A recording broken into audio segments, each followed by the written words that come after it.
Hey everybody, Fox Rose here, and I am wearing my new scarf. Fairy Tale Nazi scarf.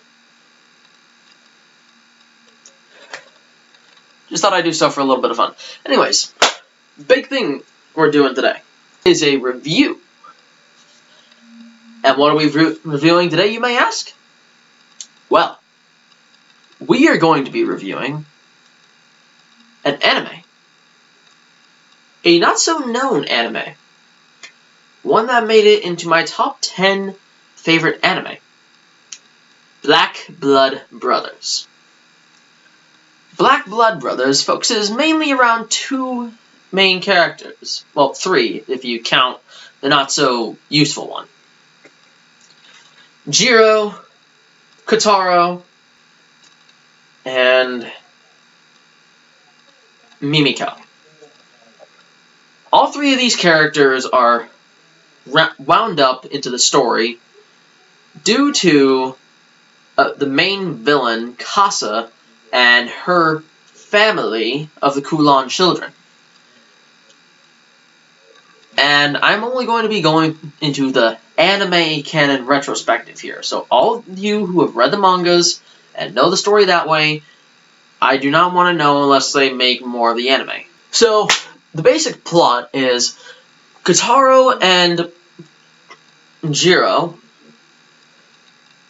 are trying to get into a place called the Special Zone, where black bloods, also known as vampires, can kind of go to a safe haven and not so much be ridiculed in the society and possibly contaminated by these group of anti-vampires called the Kulon children.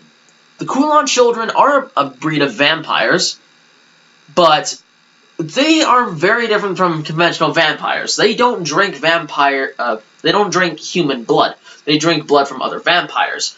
And the interesting thing about this fact is, simply, they can convert other vampire bloodlines to the Kulon children bloodline that way. Doing so means that they must be killed when they are done with their use, and vampires who have had this happen to them, and sometimes even humans, depending on the situation, will have a very weird thing happen with their eyes. Their pupils, the color and black part of your eyes, will change to a sickening yellow, and the iris, the white of your eye, will become black. This is what happens in both humans and vampires who have had their blood drank from a Kulon child. Very interesting, I know, in that sense, but it goes pretty deep for that portion, which, not spoiling the anime here, so I'm only going into the basics of what happens to the anime. Okay. Then, after the first episode, and Jiro and Kotaro end up washed up on a beach, the third character, Mimiko, who is kind of a compromiser, which that's not even a joke, that's actually what she's called, for vampires to the company, or as it will be called, the Order Coffin Company, but it's simply called the company. She works for the company, and she is one who tries to make sure vampires and humans in the Special Zone can live side by side with little to no issue. Simple enough? Yes. And how this works is a compromiser can grant any vampire into the Special Zone only if the compromiser deems that vampire worthy. Very interesting take, if you ask me. And then there's the designs of the characters themselves. Kotaro is a blonde kid who takes a hint from the Digimon cast and has goggles around his neck, and he looks like he'd be a little kid from England. Not even joking about that. Little kid from England, that's what he looks like to me anyway. There are other comparisons, like he's of royalty, he is a very distinguished child. No, I just think he's from England. Which, without spoiling the story, that's not the case. But the way he dresses, you would think he's from England. Mimiko looks like your ordinary lawyer or secretary character. And Jiro, I'm just going to say it out bluntly, Jiro's design is what I think would happen if Virgil, Alucard, and Dante all had their outfits mixed into one. Because he has a katana just like Virgil's from Devil May Cry. He has a fucking hat that looks almost exactly like Alucard's from Hellsing. And the rest of his attire, it kind of screams Dante. At least that's what I see. The side characters in the story are also very important, but they're important plot-wise, so I'm not going to explain them in depth. But we'll just say that out of all of them, there's one anti-hero among them. And oh my god, I fucking love him. And for those of you who have seen my AMV, here comes the boom! You will know that anti-hero starts it off with, let's say we start from the beginning. I fucking love that guy. Seriously, he is one of my favorite voice actors of all time. I can never remember his name, but he is one of my favorite voice actors of all time, and he plays the role so confidently that it makes you feel like that he's a real character and not something in fiction. He's like a real person. And I love it when voice actors do this because they make the character come to life. And I'm just saying right now, I can't stand Sub. And before anyone says that I am a certain word, I am not. I am willingly watching Fairy Tail 2014 in the English sub solely because Funimation is being pricks and not uploading as casually as they should be. Anyways, getting off topic. So overall, the animation looks good. It kind of reminds me of what's the name? Kind of reminds me of the Dragon Ball Kai, the new animation from Dragon Ball Kai, which looks okay. It's not particularly great, but it looks okay in terms of the animation style, and slightly reminds me of Full Metal Alchemist. That's what I think. And to be honest, it looks a little dark in places. I mean, there's generally light parts, there's generally dark parts, but they don't mix together too well, and I understand that it's involving vampires and, you know, sunlight hurting them, but it's kind of BS how they mix it all together into it, and I just wanted you guys to understand that part. So in that sense, the animation isn't top quality. I'd say in a scale of 1 to 5, 1 being the absolute best, 5 being the absolute worst, I'd say the animation quality is 3, 2.5. Not the greatest. I mean, it's not like fucking Berserk levels. But yeah. That's in terms of animation.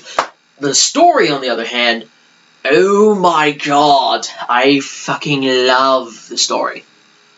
Two brothers looking to just settle down so the younger one can have friends. That's the basic plot. I'm not going to get into anything else because spoilers. And yeah, I'd say that's really a good start to how you make a good plot. Because, let's face it, brother stories in all kinds of media are really popular. Look at fucking Full Metal Alchemist just to see if you can't prove me wrong on that one. And yeah. Last thing that I have to go over is how well I liked the anime. Overall, as you guys know, it didn't place too high on my list, but it did place at least in the top 10, so that goes for something, even if it is only 13 episodes long, and there's no OVA at the end of it. Keep that in mind, there's no OVA. There is no OVA to Black Blood Brothers to do anything like that. But, overall, if I had to give a 5-star review, of this anime, it would probably have to be a 3-star anime.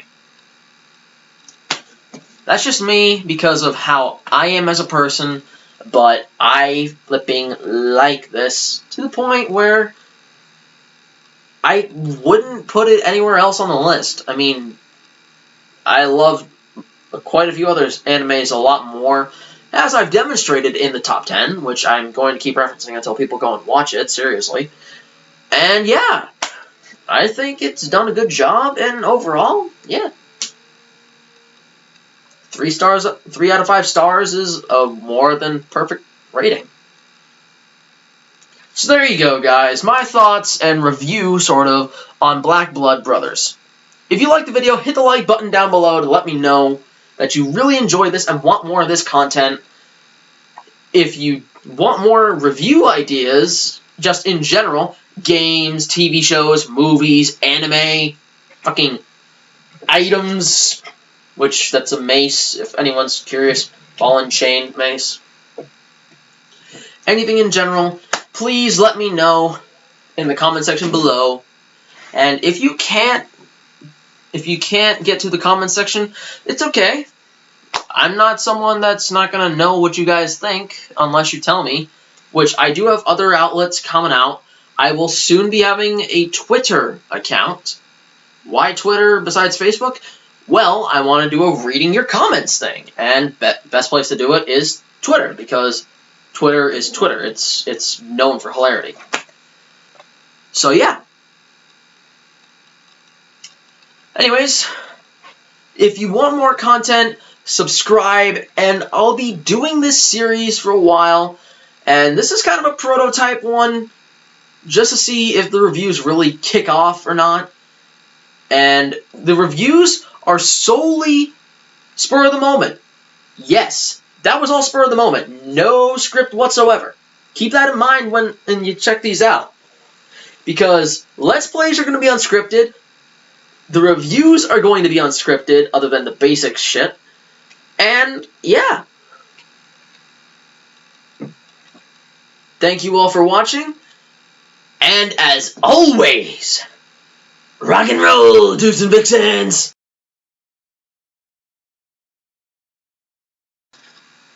Is a review.